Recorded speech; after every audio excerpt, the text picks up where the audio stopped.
Hello friends, आप सभी का मेरे चैनल बृष्टि आईएएस में स्वागत है। दोस्तों देखिए, ये बिहार विधानसभा सचिवालय का दोस्तों एक वैकेंसी आई है। इसमें दो प्रकार के दोस्तों इसमें वैकेंसी है बिहार विधानसभा सचिवालय के द्वारा। एक तो दोस्तों आपका एएसओ है, तो देखिए यहाँ पर जो पहला है एएसओ, दूसरा दोस्तों सहायक अवधायक, that is assistant caretaker. ठीक है दोस्तों, इसका इंग्लिश होगा अवधायक का केयर टेकर। तो दोस्तों मैं दो वैकेंसी बता दूँ, एक एएसओ है और एक दोस्तों असिस्टेंट केयर टेकर है। ठीक है, एक एसी का है असिस्टेंट केयर टेकर, एक आपको एएसओ। तो दो प्रकार की दोस्तों इस वैकेंसी है। मैं दोनों प्रकार के दोस्तों वैकेंसी के बारे में देखिए हम चर्चा करेंगे कि फॉर्म भरने की अंतिम तिथि क्या है, परीक्षा की प्रक्रिया क्या है। दोस्तों सारा जो डिटेल्स है हम लोग दोस्तों डिस्कस करेंगे इस वीडियो में। दोस्तों आपको मैं बता दूं कि मैंने पटना हाई कोर्ट का दोस्तों पटना हाई कोर्ट एएसओ, उसको भी दोस्तों असिस्टेंट बोलिए या एएसओ बोलिए, पटना हाई कोर्ट दोस्तों एएसओ का दोस्तों मैंने मेंस क्वालिफाई किया है। दोस्तों मेरा 16 तारीख को इंटरव्यू है, 16 फरवरी को। तो दोस्तों निश्चित रूप से जितने भी दोस्तों भाई बहन हैं जो एएसओ या दोस्तों केयरटेकर का दोस्तों एग्ज़ाम देंगे उनको मैं निःशुल्क गाइड करूंगा। दोस्तों आप सभी का मेरे चैनल पर स्वागत है। अगर आप मेरे चैनल पर दोस्तों नए हैं तो प्लीज़ मेरे चैनल को सब्सक्राइब कीजिए, लाइक कीजिए, कमेंट कीजिए। ठीक है दोस्तों, तो देखिए चलते हैं हम लोग इसका पूरा डिटेल देखेंगे। दोस्तों यहाँ पर देखिए कि बिहार विधानसभा सचिवालय सहायक प्रशाखा पदाधिकारी एएसओ एंड दोस्तों सहायक अवधायक असिस्टेंट केयरटेकर के रिक्त पदों पर भर्ती के लिए आयोजित होने वाली प्रतियोगिता परीक्षा हेतु विज्ञापन संख्या दोस्तों इतना देखा जा सकता है। ठीक, उसके बाद दोस्तों देखिए मेन पॉइंट है कि देखिए रजिस्ट्रेशन यहाँ पर क्या लिखा है, रजिस्ट्रेशन तथा ऑनलाइन आवेदन करने की प्रारंभिक तिथि समय दोस्तों देखिए 29 जनवरी से दोस्तों 11 बजे से स्टार्ट हो चुका है। ध्यान रखिएगा, आज दोस्तों 2 तारीख है तो 29 से ही स्टार्ट हो चुका है। ध्यान रखिएगा, ऑनलाइन आवेदन करने की अंतिम तिथि दोस्तों 15 फरवरी, इसको ध्यान रखिएगा। और परीक्षा शुल्क भुगतान करने की अंतिम तिथि 17 फरवरी। ठीक है, तो मैक्सिमम दोस्तों देखिए 15 तारीख को ऑनलाइन आवेदन करने की तिथि है और दोस्तों 17 तारीख को है परीक्षा शुल्क भुगतान करने की अंतिम तिथि। तो आप लोग इसको ध्यान रखिएगा इस डेट को कि 15 के पहले दोस्तों है आप लोग है निश्चित रूप से सब कुछ अपना कंप्लीट कर लीजिएगा। नोट देखिए क्या लिखा है, उपयुक्त प्रतियोगिता परीक्षा के लिए सुयोग्य भारतीय नागरिकों से ऑनलाइन आवेदन पत्र आमंत्रित किए जाते हैं। ठीक है, तो नॉर्मल चीज़ है। ठीक है दोस्तों, हाँ, उपयुक्त पदों के लिए तीसरा पॉइंट पढ़ रहे हैं दोस्तों। देखिए यहाँ पर उपयुक्त पदों के लिए आयोजित होने वाले प्रतियोगिता परीक्षा के कार्यक्रम के संबंध में सूचना का प्रकाशन अलग से किया जाएगा, जिसे बिहार विधानसभा की वेबसाइट पर देखा है। दोस्तों ये बिहार विधानसभा का जो साइट है उसी पर दोस्तों देखना है कि कब दोस्तों एग्जाम होगा। ठीक दोस्तों, देखिए नेक्स्ट पढ़ते हैं हम लोग यहाँ पर कि बिहार विधानसभा सचिवालय सहायक प्रशाखा पदाधिकारी एएसओ सहायक अवधायक असिस्टेंट केयरटेकर पद की रिक्तियों पर सीधी भर्ती हेतु आयोजित होने वाली प्रारंभिक परीक्षा के लिए सुयोग्य अभ्यर्थियों से ऑनलाइन आवेदन पत्र आमंत्रित किया जाता है। दोस्तों देखिए जो एएसओ है दोस्तों उसका जो पे स्केल है दोस्तों किस लेवल 7 का है, ध्यान रखिएगा। दोस्तों जो सहायक अवधायक है उसका जो पे स्केल है दोस्तों वो 4 का है, जो 4 लेवल का है। ध्यान रखिए कि आपको पता है कि दोस्तों पोस्ट के नाम से स्पष्ट हो जा रहा है। देखिए एक है आपको एएसओ असिस्टेंट सेक्शन ऑफिसर, उसका लेवल 7 है दोस्तों। एक है आपको सहायक अवधायक that is assistant caretaker, तो नाम से दोस्तों थोड़ा है कि उसमें थोड़ा सा क्लर्क लेवल का है, तो उसका वेतन जो है स्तर 4 है।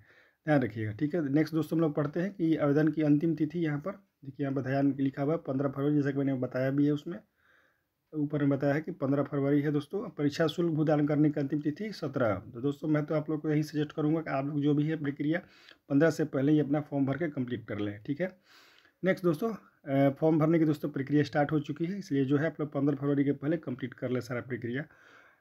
नेक्स्ट देखिए जो इम्पोर्टेंट है, देखिए हाँ यह जानना दोस्तों, देखिए एएसओ में आपको देखिए अलग अलग पोस्ट का दिया हुआ है कि कोटि अलग अलग कोटि पदों की कुल संख्या और 35% रिजर्वेशन जो गर्ल्स का हो आपको पता है दोस्तों। देखिए अनारक्षित जनरल कैटेगरी में दोस्तों देखिए 0 पोस्ट है, इसलिए गर्ल्स का भी 0 है। नेक्स्ट दोस्तों ईडब्ल्यूएस में 4 सीट है, जिसमें से 1 सीट लड़की के लिए रिजर्व है गर्ल्स के लिए। इस शेड्यूल कास्ट में दोस्तों 13 सीट है टोटल, जिसमें से 5 जो है गर्ल्स के लिए आरक्षित है, मतलब बॉयज़ के लिए देखा जाए दोस्तों शेड्यूल कास्ट में तो आपको 8 सीट ही है। ठीक है, उसी तरह एसटी में दोस्तों 2 सीट, जिस महिला के लिए कोई रिजर्वेशन नहीं है, 0 सीट है। ईबीसी दोस्तों अत्यंत पिछड़ा वर्ग, इसमें टोटल 20 सीट है, जिसमें दोस्तों 7 सीट हो महिलाओं के लिए रिजर्व है, यानी जो मेल के लिए दोस्तों 13 सीट है। दोस्तों अंत में जो पिछड़ा वर्ग है इसमें टोटल 11 सीट है, जिसमें से 4 सीट महिलाओं के लिए आरक्षित है, यानी जो मेल के लिए दोस्तों 7 सीट है। कहने का मतलब दोस्तों टोटल 50 सीट है, जिसमें 17 महिलाओं के लिए आरक्षित है। ठीक, ये सब ध्यान रखिएगा दोस्तों। नेक्स्ट जो इम्पोर्टेंट हम लोग पढ़ते हैं कि जो सहायक असिस्टेंट केयर टेकर है उसमें कितना है दोस्तों। इसमें देखिए टोटल से 4 ही सीट है। ठीक है, जिसमें से आपको अनरिजर्व में 2 सीट, ठीक है। और दोस्तों ईबीसी में 1 सीट और बीसी में 1 सीट, ठीक है। तो ये ध्यान रखिएगा। सबसे ज़्यादा दोस्तों सीट किस में है आपको, इसमें एएसओ में है, ठीक है। अब देखिए दोस्तों, ये इंपॉर्टेंट नहीं है, सब तो भारतीय नागरिक ही हैं। नेक्स्ट दोस्तों आरक्षण, सब लिखा है दोस्तों कि यहाँ पर पॉइंट पढ़िएगा। आरक्षण क्या लिखा हुआ है कि आरक्षण का लाभ उन्हीं अभ्यर्थियों को मिलेगा जिनका स्थायी निवास बिहार राज्य में, अर्थात जो बिहार के मूलवासी है। तो स्पष्ट है दोस्तों कि रिजर्वेशन उन्हीं को मिलता है जो जिस राज्य के निवासी होते हैं, उनका डोमिसाइल होना चाहिए, ठीक। उसके बाद दोस्तों देखिए, ये सब जो है आप लोग दोस्तों देख लीजिए, उतना इंपॉर्टेंट हमको नहीं लग रहा है, ठीक है। जो दोस्तों मैं आपको, हाँ देखिए, उम्र सीमा न्यूनतम है कई साल, आपको 1 अगस्त 2023 को होना चाहिए। और दोस्तों देखिए, जनरल के लिए अधिकतम है 37 साल। और दोस्तों आपको पता है कि बीसी ईबीसी को देखते हैं दोस्तों, इसमें कितना है, 3 साल का दोस्तों छूट, मतलब मैक्सिमम 40 साल बीसी ईबीसी होते हैं। और स्टार्टिंग में दोस्तों न्यूनतम उम्र 21 साल है, ठीक है। तो इसको ध्यान रखिएगा। परीक्षा की पद्धति, हाँ दोस्तों ये इंपॉर्टेंट है, मैं आपको ये बताने वाला था। देखिए परीक्षा की पद्धति, मोड ऑफ एग्जामिनेशन क्या लिखा है। उपयुक्त पदों के लिए 2 चरण में दोस्तों 2 चरण का ही एग्जाम होगी। सर्वप्रथम एक प्रारंभिक परीक्षा ऑब्जेक्टिव टाइप का होगा दोस्तों, एमआर उत्तर पत्रक आधारित आयोजित होगी। इसमें सभी अभ्यर्थियों को मुख्य परीक्षा ली जाएगी। जो दोस्तों देखिए, यहाँ पर कहने का मतलब है कि जो आपको 2 स्टेज में एग्जाम होगी। पहला स्टेज दोस्तों ऑब्जेक्टिव होगा, दूसरा दोस्तों सब्जेक्टिव होगा, ठीक है। उक्त पदों के लिए प्रारंभिक परीक्षा का पाठ्यक्रम समरूप होता है, तो उसके आधार पर ही प्रारंभिक परीक्षा वस्तुनिष्ठ बहुविकल्पीय ओएमआर उत्तर पत्रक आधारित ली जाएगी। इसी प्रारंभिक परीक्षा के अधीन उम्मीदवारों का परीक्षाफल उक्त पदों के अनुसार आरक्षण, ठीक है दोस्तों। तो मतलब पीटी करने का मतलब कि वो आपको ऑब्जेक्टिव होगा और मेंस दोस्तों सब्जेक्टिव होगा, ठीक है। यहाँ पर देखिए लिखा है कि इस परीक्षा के सभी प्रश्न वस्तुनिष्ठ प्रकृति के बहुविकल्पीय होंगे, एमसीक्यू। प्रश्नवार बहुविकल्पीय उत्तरों में से किसी एक उत्तर चयन अपेक्षित होगा। परीक्षा दोस्तों 2 घंटे की होगी, ठीक है। और कुल 100 प्रश्न होंगे। यहाँ पे देखिए प्रारंभिक परीक्षा कुल 400 अंक की होगी दोस्तों। 100 प्रश्न रहेंगे और कुल अंक देखिए यहाँ पर, देखिए यहाँ पर 400, यानी दोस्तों एक प्रश्न का जो मार्क्स रहेगा 4 नंबर रहेगा, ठीक है। तो प्रत्येक प्रश्न के लिए 4 अंक निर्धारित है। प्रत्येक गलत के लिए 1 अंक की कटौती है दोस्तों, निगेटिव मार्किंग है, ध्यान रखिए 1 अंक काटा जाएगा, ठीक है। अगर एक गलत करते हैं। तो प्रारंभिक परीक्षा में भाषा का माध्यम हिंदी अंग्रेजी, कोई भाषा, अगर हिंदी अंग्रेजी के प्रश्न पत्र कोई भिन्नता हुई तो अंग्रेजी के प्रश्न ही मान्य होंगे दोस्तों। ये जो है हमको सही नहीं लगता है। ये भारत जैसे देश में, खासकर दोस्तों बिहार जैसे राज्य में अंग्रेजी को वरीयता जो दिया जा रहा है, ये पूरी तरह गलत है दोस्तों। किसी भाषा को वरीयता नहीं देना चाहिए।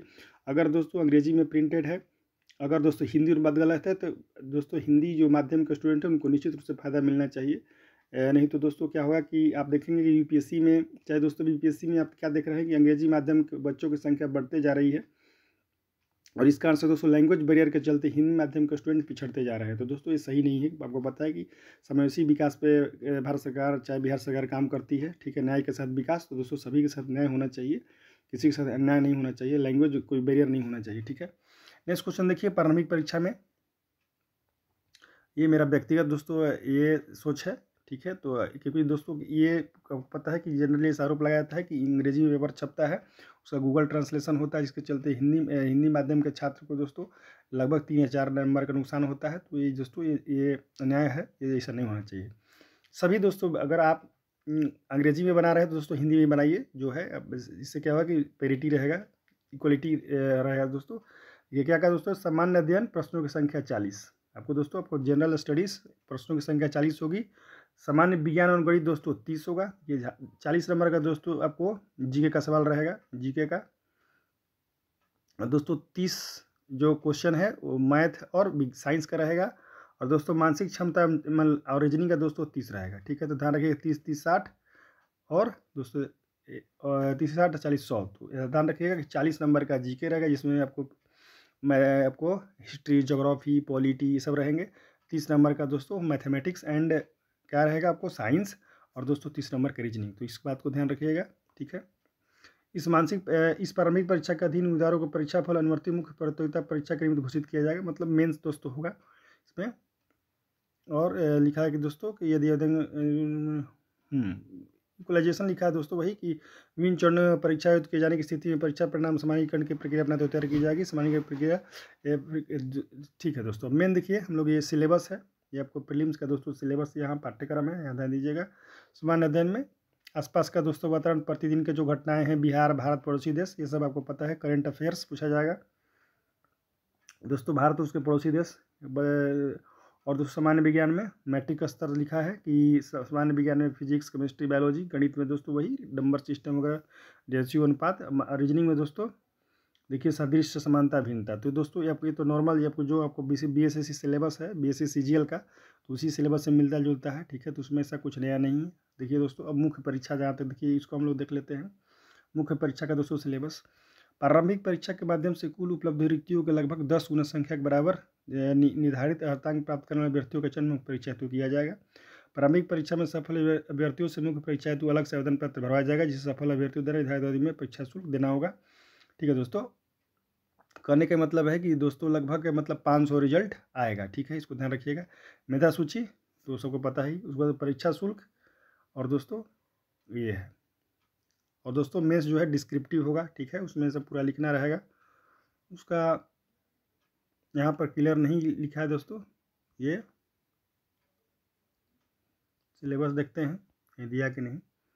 हाँ लेकिन उसमें दोस्तों क्लियर किया है कि सिलेबस वही रहेगा, बस उसी से आपको पता है। उसमें भी साइंस वगैरह रहेगा, जो भी है मैं देखता हूँ यहाँ नीचे में।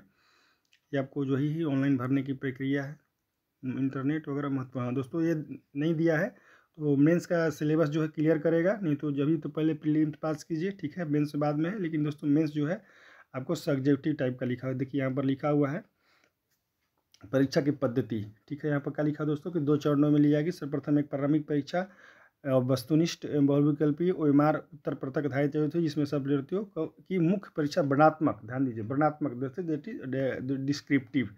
तो आपको ध्यान रखिएगा कि जो PT होगा ऑब्जेक्टिव होगा और मेंस हुआ डिस्क्रिप्टिव होगा, बस। उसके बाद दोस्तों कोई इंटरव्यू वगैरह नहीं है। उसके बाद दोस्तों सिलेक्शन फाइनल, ठीक है दोस्तों। इस वीडियो में इतना ही दोस्तों। अगर वीडियो अच्छा लगा हो तो निश्चित रूप से मेरे चैनल को सब्सक्राइब कीजिए, लाइक कीजिए। दोस्तों आपको पता है कि मैं आपको फिर से आपको बता दूं कि मैंने पटना हाई कोर्ट का दोस्तों ASO का पोस्ट है, उसके लिए दोस्तों जो मेंस हुआ था मैंने उसको क्वालिफाई किया है दोस्तों। और मेरा इंटरव्यू 16 फरवरी को है। तो मैं निश्चित रूप से आप लोग, और मैंने दोस्तों BPSC और UPSC कुल मिलाकर मैंने 8 बार मेंस लिखा है, तो दोस्तों इसका अनुभव है। और मैंने 69 BPSC मेंस अभी हाल में दोस्तों लिखा है। तो मैं चूँकि जो मेरे पास जो भी कुछ अनुभव है दोस्तों, मैं आप लोग के साथ, सभी भाई बहनों के साथ मैं निःशुल्क जो साझा करूँगा, ताकि आप लोग का भी दोस्तों है प्रीलिम्स नहीं रुके, हो जाए, ठीक है दोस्तों। तो इस वीडियो में इतना ही। शुभ रात्रि।